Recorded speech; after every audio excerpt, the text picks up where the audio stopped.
Now we're on part 4. So for more context and for the whole video series, you may check the links somewhere along this video, on top, on the bottom, on the comments or the descriptions. So here are the part 4 video questions. How do you typically handle bugs or issues after delivery? Do you offer ongoing maintenance or support services? What is your general availability and response time? How much input or availability do you typically need from a client? Do you expect a fully written brief or is a verbal walkthrough sufficient? How do you prefer to communicate and share updates, whether it's through Slack, Trello, or Notion? And again, stay tuned until the end to know the questions for part 5. Come on, let's go! So for support and availability, number 7, how do you typically handle bugs or issues after delivery?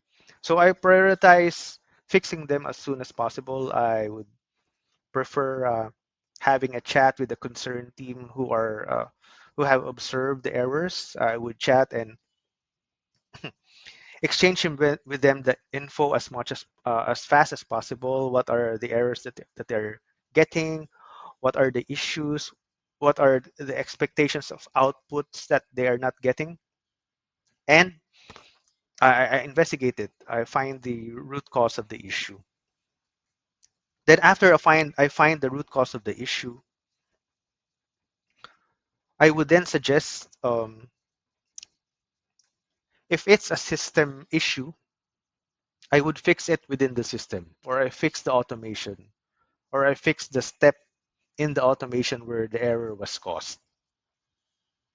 But if it's an input user, if it's if it's an issue on the input of a user, then I would send out um, like the rules or guidelines on how to use the automation afterward so that the error or the bug or the issue wouldn't repeat in the future.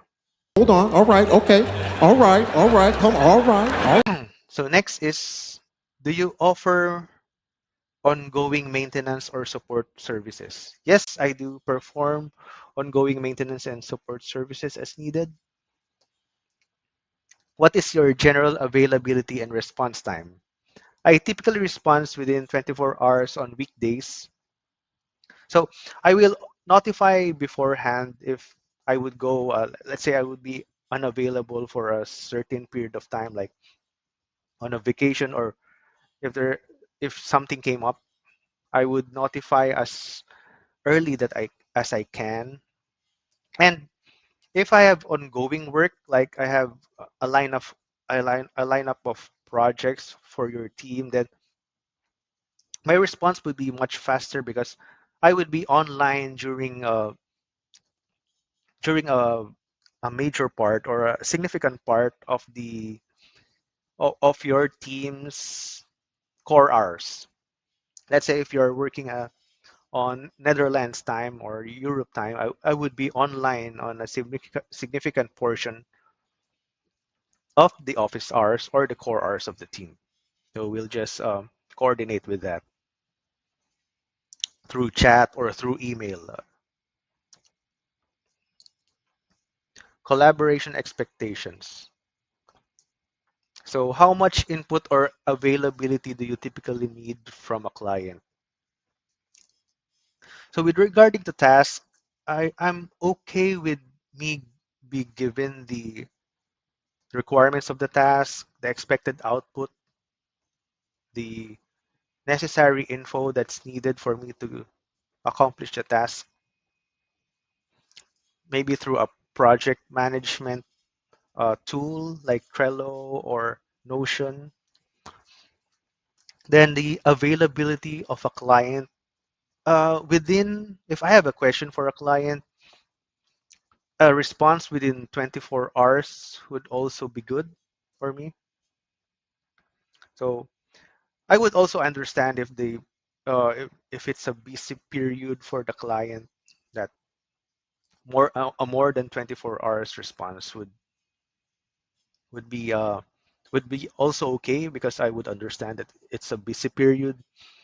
But best case scenario would be if I would be given a series of multiple tasks with the instructions, so that be- because I'm an independent worker, I could work independently for myself. I could self-manage myself without much supervision. So so that I could work independently on those series of multiple tasks. Like when I finish one task, I move on to another one.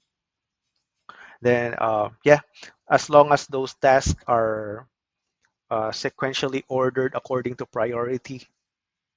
So, yeah, that would be my input on that. Good job! Number 11, do you expect a fully written brief or is a verbal walkthrough sufficient? Both cases work for me, but if you find the verbal walkthrough to be more convenient for you, that would also work for me as well. And I would be able to review that. A recorded video would be good. Loom video would be good as well so that I could review it multiple times. But if it's coming from a Zoom meeting, then I would be recording it on my end so that I would be able to watch it afterwards and get all the details for the task. Number 12, how do you prefer to communicate and share updates? I'm flexible. Slack is my usual choice for quick communications and for project tracking. Trello, Notion, or any tools that you're already using would be okay for me. So I can adapt to any platform as you know information is available in the internet on how to use platforms. So I could be able to adapt and learn from those. But for quick communications, chat would be good. A chat platform. How?